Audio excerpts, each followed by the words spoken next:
국가를 위해 헌신하신 분들과 가족분들께 깊이 감사드립니다. 오늘은 국가유공자분들과 그 가족분들을 위해 마련된 지원 제도에 대해 말씀드리려 합니다. 특히 본인에게 제공되는 지원과 가족에게 제공되는 지원이 어떻게 다른지 비교해 보려고 합니다. 일부 국가유공자 본인 지원 제도. 먼저 본인에게 주어지는 지원 제도를 살펴보겠습니다. 크게는 보상금과 수당, 의료, 교육, 취업, 생활 편의로 나눌 수 있습니다. 1. 보상금과 수당. 국가유공자분들의 희생과 헌신을 기리기 위해 상위 정도와 등급에 따라 매달 보상금이 지원됩니다. 중증 상위일수록 금액이 크고 경미한 경우에는 상대적으로 적습니다.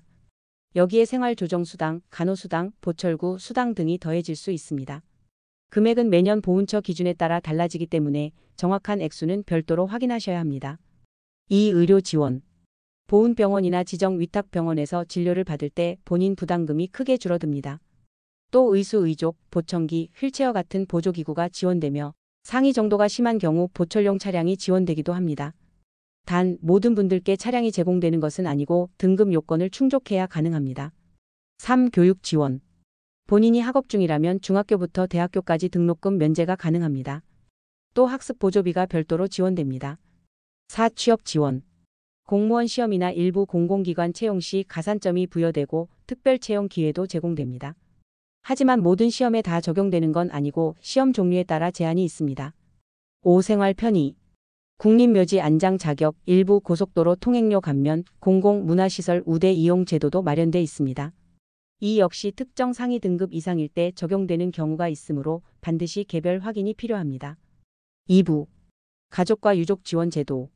다음은 가족, 즉 유족 배우자 자녀를 대상으로 한 지원 제도입니다.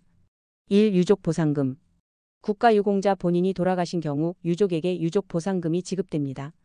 보통 배우자가 우선이며 배우자가 없을 때는 자녀나 부모 등 선순위 유족이 받습니다. 또 경우에 따라 사망일시금이 지원되기도 합니다. 금액은 보훈처 기준과 해당 연도 예산에 따라 달라집니다. 2. 의료 지원. 배우자 또는 선순위 유족 한 명은 보훈병원에서 진료비 일부를 감면받을 수 있습니다.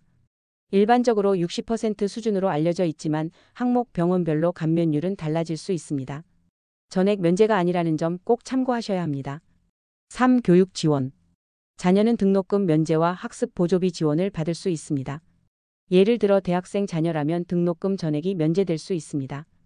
단, 만 30세 미만이면서 재학 중일 때만 해당됩니다. 대학원 과정은 일부만 지원됩니다. 4. 취업 지원. 자녀나 배우자도 일부 시험에서 가산점을 받을 수 있습니다. 특히 공무원 시험에서 적용되는 경우가 많습니다. 하지만 이 역시 시험 종류에 따라 제한이 있습니다. 5. 예우 및 합장. 국립묘지 안장 시 본인과 배우자가 함께 합장될 수 있습니다. 또 가족들도 일부 공공시설에서 우대를 받을 수 있습니다. 3부 본인과 가족 비교. 정리해서 비교해 보겠습니다. 1. 보상금. 본인. 상위 등급에 따라 매달 보상금이 지급됨. 가족. 본인 사망 시 유족 보상금 사망일시금이 지급됨. 2. 의료. 본인.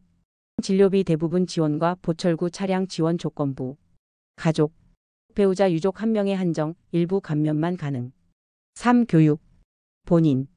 재학 시 수업료 면제 학습 보조비. 가족.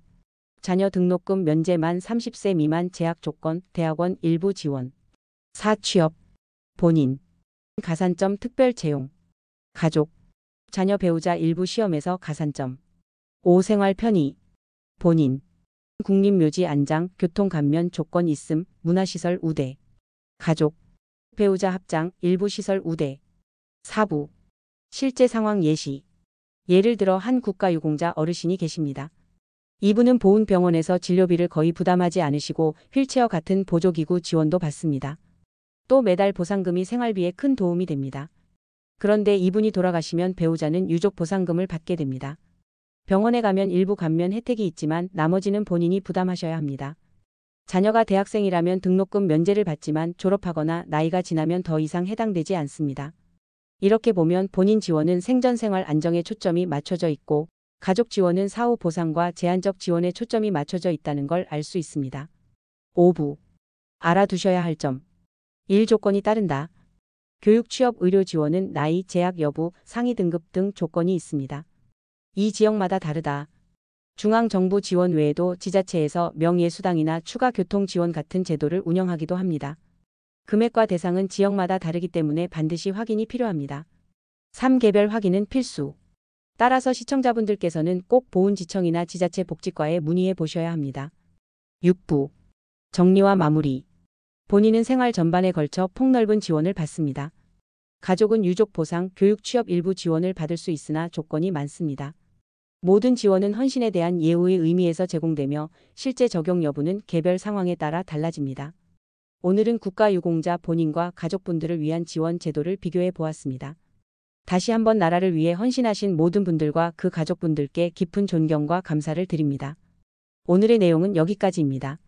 구독과 좋아요 한 번씩 눌러주시면 앞으로 더 좋은 영상 만드는 데 큰 힘이 됩니다. 시청해 주셔서 감사합니다.